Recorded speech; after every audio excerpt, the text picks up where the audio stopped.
Hello everyone, स्वागत है आप सभी का आपके अपने YouTube channel as smart classes में। आज की इस वीडियो में मैंने एनसीईआरटी साइंस पर आधारित 30 महत्वपूर्ण प्रश्न रखे हुए हैं। अगर आपको सीटेट का सेकेंड पेपर देना है तो ये क्वेश्चन सॉल्व करके आप लोग देख सकते हैं कि कितनी तैयारी आपकी है। थ्योरी देखिए, मैं पहले ही क्लास 6, 7, 8 की कंप्लीट करवा चुकी हूँ। जिसने ना देखा हो, वीडियो के डिस्क्रिप्शन बॉक्स में लिंक पड़ा हुआ है, वहाँ से आप लोग देख सकते हैं।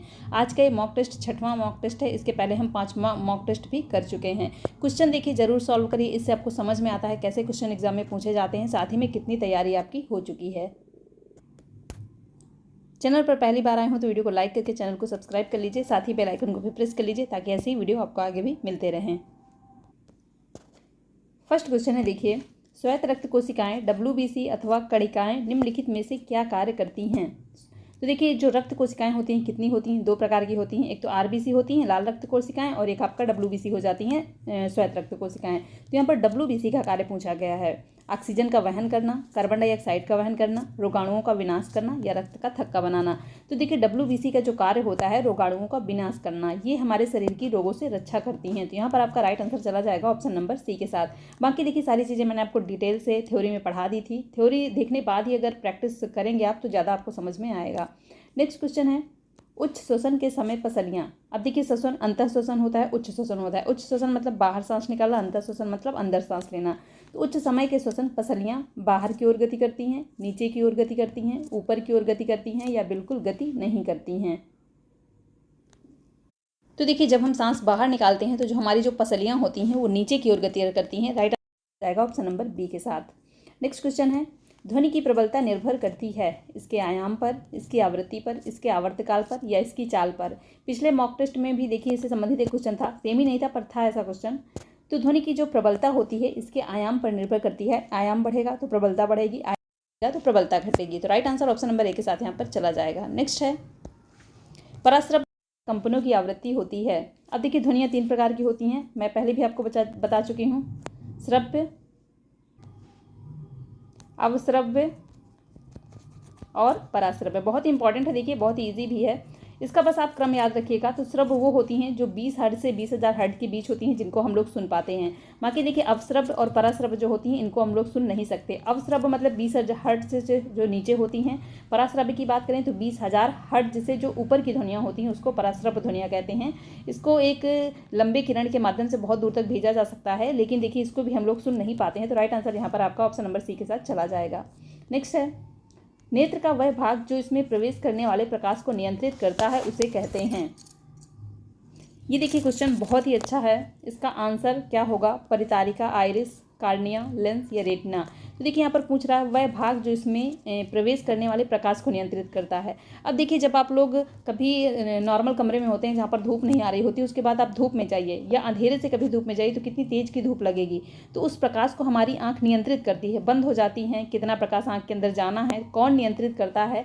तो देखिए, याद रखिएगा हमेशा आइरिस नियंत्रित करता है। आँख में प्रकाश के जो मात्रा होती है, कितना प्रकाश अंदर जाना चाहिए, कितना नहीं। तो right answer option number A के साथ चला जाएगा। आइरिस को परितारिका भी कहते हैं, याद रखिएगा।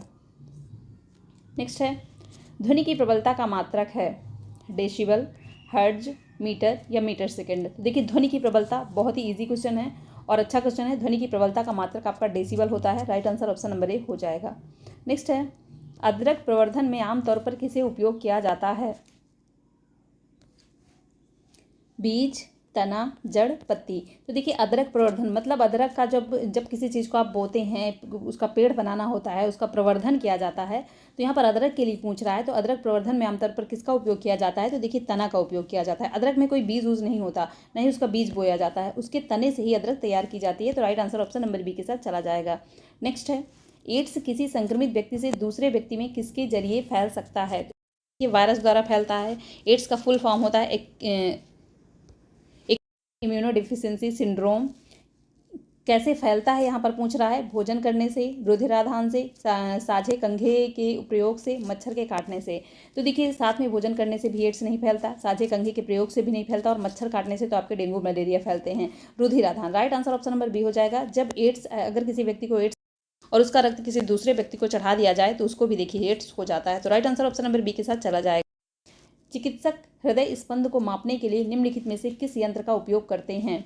Stethoscope, pacemaker, electrocardiograph, electroencephalograph. तो देखिए चिकित्सक जो होते हैं हृदय स्पंद को मापने के लिए स्टेथोस्कोप का प्रयोग करते हैं। Right answer option number A के साथ यहाँ पर चला जाएगा। नेक्स्ट है, परपोषी की कोशिकाओं के भीतर मौजूद रोगजनक सूक्ष्मजीव किन औषधियों से मर जाते हैं। परपोषी की कोशिकाओं में जो रोगजनक सूक्ष्मजीव होते हैं किन औषधियों से मर जाते हैं यहाँ पर पूछ रहा है। दर्दनाशक औषधियाँ, प्रतिरक्षी औषधियाँ, प्रतिजीवी औषधियाँ या वैक्सीन। तो देखिए प्रतिजैवी औषधियाँ, यहाँ पर प्रतिजैवी होने चाहिए। जो प्रतिजैवी औषधियाँ होती हैं उसी से रोगजनक जीवाणु मर जाते हैं। Right answer option number C के साथ चला जाएगा। नेक्स्ट है, धातु सामान्यतः ठोस होती है। निम्नलिखित में से कौन से धातु कमरे के ताप पर द्रव अवस्था में होती है। मरकरी, सिल्वर, एल्युमिनियम या सोडियम। यहाँ पर देखिए इसका राइट आंसर होगा ऑप्शन नंबर ए। प्रायः धातुएं जो होती हैं उनका ये गुण होता है कि वो ठोस रहती हैं, लेकिन मरकरी एक अपवाद है, ये प्रायः कमरे के सामान्य ताप पर भी द्रव अवस्था में रहती है। तो right answer option number A हो जाएगा। नेक्स्ट क्वेश्चन है, जलती मोमबत्ती पर गिलास उलटकर रखने पर वह कुछ समय बाद बुझ जाती है, ये किसकी अनुपलब्धता के कारण है। ऑक्सीजन की, जलवाष्प की, कार्बन डाइऑक्साइड की या मोम की। तो देखिए अगर बात करें जलने की तो कोई भी वस्तु किस चीज़ की उपस्थिति में जलती है, तो ऑक्सीजन की उपस्थिति में जलती है। तो यहाँ पर मोमबत्ती इसलिए बुझ जाएगी क्योंकि गिलास उस पर उल्टा रख दी जाएगी और उसको वहाँ की ऑक्सीजन नहीं मिल पाएगी। तो right answer option number A हो जाएगा। ऑक्सीजन की अनुपलब्धता के कारण वह मोमबत्ती बुझ जाएगी। नेक्स्ट है, नीचे दी गई जंतुओं की सूची में मुर्गी बेमेल जंतु है, इसका कारण चुनिए। मानव, गाय, कुत्ता, मुर्गी। तो यहाँ पर देखिए 4 जंतु दिए गए हैं, 4 प्रजाति दी गई है। तो इसमें कह रहा है कि मुर्गी बेमेल है, इसका क्या कारण है। इनमें आंतरिक निषेचन होता है, इसमें यह अंड प्रजक है, ये सजीव प्रजक है, इसमें बाह्य निषेचन होता है। तो देखिए मानव, गाय, कुत्ता ये जो होते हैं ये सभी बच्चे देते हैं, जबकि मुर्गी जो होती है ये अंडे देती है। तो right answer option number B के साथ यहाँ पर चला जाएगा। नेक्स्ट है, धातु सामान्यतः कठोर होती है। निम्नलिखित में से कौन सी धातु अपवाद है और आसानी से चाकू से काटी जा सकती है। आयरन, सोडियम, गोल्ड या मैग्नीशियम। अभी देखिए ऊपर ही मैंने आपको बताया कि मरकरी ऐसी धातु है जो द्रव अवस्था में रहती है, और यहाँ पर कौन सी आसानी से काटी जा सकती है, मतलब ज़्यादा कठोर नहीं होती है। इसका राइट आंसर जो होगा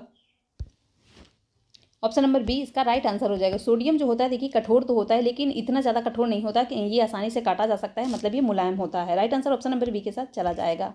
नेक्स्ट है, जंगली भैंसा एक संकटापन्न स्पीसीज है, क्योंकि संकटापन्न स्पीसीज होती क्या है, जिनकी संख्या लगातार घटती जा रही है। तो यहाँ पर देखिए क्योंकि इसकी संख्या घट रही है, यह विलुप्त हो चुका है, यह केवल एक विशेष क्षेत्र में ही पाया जाता है, इसे चोरी छिपे मारने पर सख्ती से रोक लगा दी गई है। तो देखिए संकटापन्न स्पीसीज जो होती है, स्पीसीज मतलब जाति जो होती हैं, उसका यही मतलब होता है कि उनकी संख्या तेजी से घट रही होती है। Right answer option number A के साथ चला जाएगा।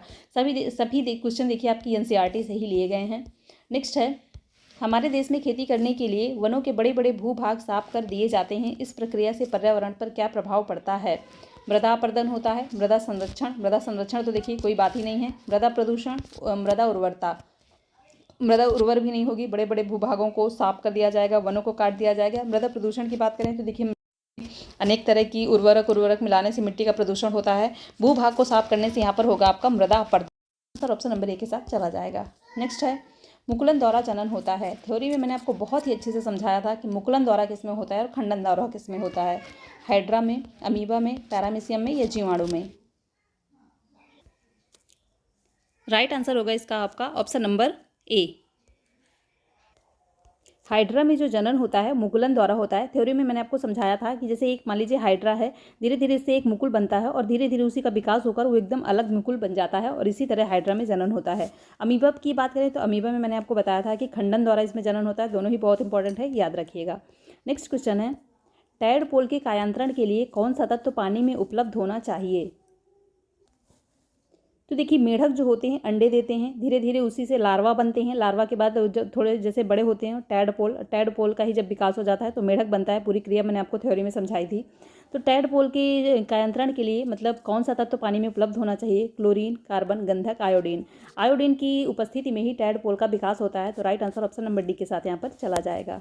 नेक्स्ट है, पृथ्वी के चारों ओर सूर्य पूरब से पश्चिम की ओर गति करता प्रतीत होता है, इसका अर्थ है कि पृथ्वी घूर्णन करती है पूरब से पश्चिम की ओर, पश्चिम से पूरब की ओर, उत्तर से दक्षिण की ओर या दक्षिण से उत्तर की ओर। देखिए ये तो क्वेश्चन बहुत ही सिंपल है और ये सभी को पता होना चाहिए कि हमारी पृथ्वी कैसे घूमती है। तो हमारी पृथ्वी का जो घूर्णन होता है वो पश्चिम से पूरब की ओर होता है। Right answer option number B के साथ चला जाएगा। नेक्स्ट है, वृक्ष हमारे पर्यावरण का प्रदूषण कम करने में मदद करते हैं। प्रतिवर्ष जुलाई के महीने में लोगों द्वारा लाखों पेड़ लगाए जाते हैं। यह अवसर कहलाता है वन संरक्षण दिवस, वृक्षारोपण माह, वन महोत्सव या वन्य जीव सप्ताह। तो देखिए जुलाई के फर्स्ट वीक में जो ये त्यौहार मनाया जाता है, या कहते हैं कि ये जो दिवस मनाया जाता है पूरे 1 हफ्ते का होता है, ये वन महोत्सव है। इसमें लोग बहुत सारे पेड़ लगाते हैं, लाखों पेड़ों को इसमें लगाते हैं, वन महोत्सव के रूप में जाना जाता है। नेक्स्ट क्वेश्चन है, डबल रोटी बनाने के दौरान उत्पन्न होने वाली गैस कौन सी है? डबल रोटी जब बनाई जाती है तो देखिए उसमें कौन सी गैस उत्पन्न होती है? ऑक्सीजन, कार्बन डाइऑक्साइड, नाइट्रोजन या सल्फर डाइऑक्साइड। तो डबल रोटी बनाने में उत्पन्न होने वाली गैस है आपकी carbon dioxide. Right answer option number B के साथ चला जाएगा। नेक्स्ट क्वेश्चन है, विभिन्न पदार्थ जो प्रकृति से प्राप्त होते हैं प्राकृतिक संसाधन कहलाते हैं। निम्नलिखित में से कौन सा प्राकृतिक संसाधन नहीं है? खनिज, जल, मृदा, प्लास्टिक। तो देखिए यहाँ पर जो प्रकृति से प्राप्त होते हैं वही प्राकृतिक संसाधन होते हैं। यहाँ पर पूछ रहा है कौन सा प्राकृतिक संसाधन नहीं है, तो देखिए प्लास्टिक जो हो जाएगा ये प्राकृतिक संसाधन नहीं है। बाकी खनिज, जल, मृदा ये सभी हमें प्रकृति द्वारा ही प्राप्त होते हैं। तो right answer option number D के साथ चला जाएगा। नेक्स्ट है, प्रवासी पक्षी वर्ष की एक विशेष अवधि के दौरान सुदूर क्षेत्रों तक उड़ते हैं। उस अवधि में उनके पर्यावास में निम्नलिखित में से कौन सी परिस्थितियां उनके इस व्यवहार के लिए उत्तरदायी होती हैं? मतलब प्रवासी पक्षी जो होते हैं अलग अलग टाइम में इधर से उधर जाते रहते हैं, उसका कारण क्या है, उसके इस व्यवहार के लिए उत्तरदायी क्या है? देखिए, भोजन उपलब्ध ना होना, उग्र मौसमी परिस्थितियां, अधिक भीड़, या घोंसले बनाने के क्षेत्रों में कमी। यहाँ पर देखिए 4 ऑप्शन दिए हुए हैं, A, B, C और D, जिसमें A 2 and 3, 1 and 2, 1 and 4, 2 and 4। तो यहाँ पर देखिए अगर बात करें यहाँ पर पहले 4 ऑप्शन की, तो भोजन उपलब्ध ना होना ये भी देखिए एक कारण होता है। उग्र मौसमी परिस्थितियाँ जो होती हैं, ये भी जो प्रवासी पक्षी होते हैं उनके इधर से उधर जाने की परिस्थितियाँ होती हैं। तो यहाँ पर देखिए ऑप्शन नंबर 1 और 2 आपका राइट आंसर हो जाएगा। बाकी हम ये नहीं कह सकते कि बहुत ज़्यादा भीड़ हो जाती है या घोंसले बनाने की क्षेत्र में कमी हो जाती है, इस कारण से वो एक जगह से दूसरी जगह जाते हैं। तो 1 और 2 आपका राइट आंसर हो जाएगा, option number B. Next question है, पृथ्वी की सबसे बाहरी परत कहलाती है। पृथ्वी का पूरा चित्र मैंने आपको पढ़ाया था थ्योरी में। पृथ्वी की सबसे बाहरी जो परत होती है वो क्या कहलाती है? प्रवार, बाह्य रोड, भूपर्पटी या आंतरिक रोड। आंतरिक रोड जो बिल्कुल बीच में होता है, पृथ्वी के अंदर बीच में, यहाँ पर पृथ्वी की बाहरी परत कहलाती है आपकी भूपर्पटी। राइट नंबर सी के साथ चला जाएगा। यदि किसी व्यक्ति के कपड़े में आग लग जाती है तो उसे बुझाने का सर्वश्रेष्ठ तरीका है, कपड़ों पर पानी डालें, अग्निशामन का प्रयोग करें, व्यक्ति को ऊनी कंबल से ढक दें, व्यक्ति को पॉलीथीन की चादर से ढक दें। तो देखिए अगर किसी व्यक्ति में आग लग जाए तो करना चाहिए व्यक्ति को ऊनी कंबल से ढक देना चाहिए। यहाँ पर आपका राइट आंसर हो जाएगा ऑप्शन नंबर सी। किसी कोशिका के भीतर वह कौन सी संरचना है जो बच्चे के लिंग निर्धारण के लिए उत्तरदायी होती है? कोशिका द्रव्य, कोशिका झिल्ली, केंद्रक या गुणसूत्र। तो बच्चे का जो लिंग निर्धारण होता है कि वो लड़का है या लड़की है, तो देखिए गुणसूत्र इसका निर्धारण करते हैं। मनुष्य में 23 जोड़ी गुणसूत्र होते हैं, एक जोड़ी में 2 गुणसूत्र, मतलब कुल 46 गुणसूत्र मनुष्य में होते हैं, और इन्हीं के द्वारा जो लिंग निर्धारण किया जाता है। तो right answer option number D के साथ चला जाएगा। नेक्स्ट है, निषेचन के पश्चात जो कोशिका एक नए जीव को उत्पन्न करती है वह है भ्रूण, अंडाणु, गर्भ या युग्मनज। तो निषेचन के पश्चात जो नया जीव बनता है उसको युग्मनज कहते हैं। Right answer option number D के साथ चला जाएगा। नेक्स्ट है, वन्य जीव अभयारण्य के लिए निम्नलिखित में से कौन सी विशिष्टता सही है? ऑप्शन नंबर ए है, यह प्राणियों के लिए कृत्रिम रूप से बनाया गया एक रक्षित क्षेत्र है। यह विलोपोन्मुखी और संकटापन्न वन्य प्राणियों के लिए एक रक्षित क्षेत्र है। यह केवल पादप स्पीशीज के संरक्षण के लिए होता है। यहाँ जानवरों को पकड़ना और उनका शिकार करना सख्त मना होता है। तो देखिए वन्य जीव अभयारण्य जो होते हैं ये प्राणियों के लिए कृत्रिम रूप से बनाया गया एक रक्षित क्षेत्र होता है, जहाँ पर कोई इनको नुकसान नहीं पहुँचा सकता है। तो right answer option number A के साथ चला जाएगा। नेक्स्ट है, निम्नलिखित में से वह कौन सा ऐसा लक्षण है जो तुम्हें पादप कोशिका और प्राणी कोशिका से अलग करके पहचानने में मदद करता है? कोशिका भित्ति, कोशिका झिल्ली, माइटोकॉन्ड्रिया या केंद्रक। तो यहाँ पर इसका राइट आंसर हो जाएगा ऑप्शन नंबर ए। कोशिका भित्ति जो होती है यही देखिए मदद करती है कि ये प्राणी कोशिका है और ये पादप कोशिका है। तो right answer option number A के साथ चला जाएगा। नेक्स्ट है, एक ही प्रारंभिक चाल से चलती हुई कोई खिलौना कार सबसे अधिक दूरी चलेगी। मिट्टी की कच्ची सतह पर, पॉलिश की हुई संगमरमर की सतह पर, सीमेंट की पक्की सतह पर, ईंटों की सतह पर। तो देखिए यहाँ पर पूछ रहा है सबसे अधिक दूरी चलेगी, मतलब जहाँ पर घर्षण कम होगा दूरी वहीं पर सबसे ज़्यादा चलेगी। तो कौन सी सतह सबसे कम घर्षण वाली होगी? देखिए पॉलिश की हुई संगमरमर की सतह, अधिक चिकनी सतह होगी ये, तो यहीं पर जो खिलौना कार होगी सबसे ज़्यादा दूरी तक चलेगी। तो यहाँ से देखिए आपके 30 क्वेश्चन कंप्लीट होते हैं। वीडियो पसंद आया हो तो लाइक कर दीजिएगा। साथ ही में जो भी चैनल पर नए हैं चैनल को सब्सक्राइब करके बेल आइकन को भी प्रेस कर लीजिए ताकि ऐसे ही वीडियो आपको आगे भी मिलते रहें। मिलते हैं नेक्स्ट वीडियो में। Thanks for watching.